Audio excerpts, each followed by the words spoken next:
From the COP29 presidency quarters, progress is being had. We have seen encouraging signs that the parties are starting to engage with each other on different elements of the goal, particularly those considered low-hanging fruit. However, we must be honest. We believe that the pace of their work is currently too slow.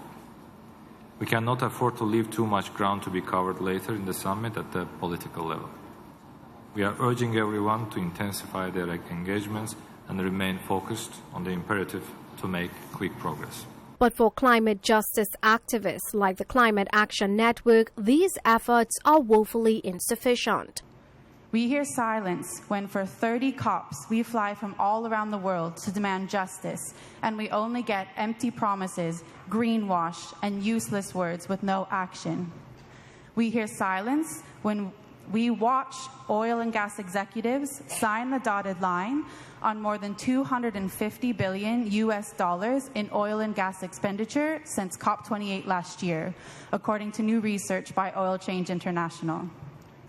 We hear silence while we watch global north governments spend trillions on war machines that fuel violence around the world and come here to hear that there are $0 to pay their climate debt. The global campaign to kick big polluters out says there are more than 1,770 fossil fuel lobbyists at COP29. It also shows that we do urgently need a conflict of interest policy in this space. We can no longer pretend that these numbers will not make these negotiations fail in reaching the 1.5-degree target.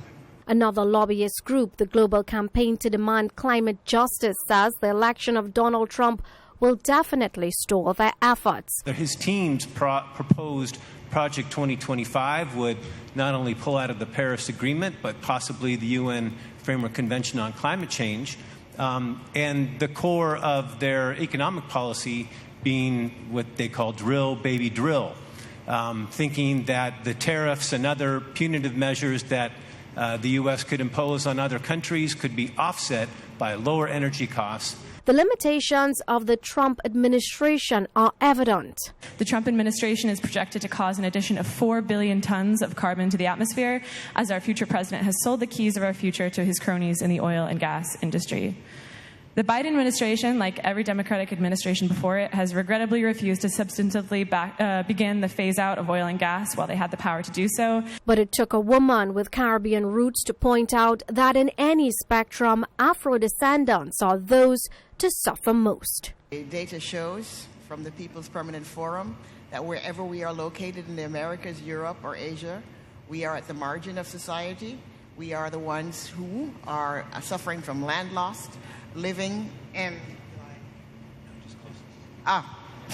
suffering from land loss and suffering from living in areas that are near polluted sites and toxic sites, so suffering from respiratory disease, heart disease, and a whole bunch of other ailments that are affecting Afro-descendants wherever you look, from the Caribbean, from North America, Canada, Birmingham, Berlin, wherever we are suffering incredibly from climate change.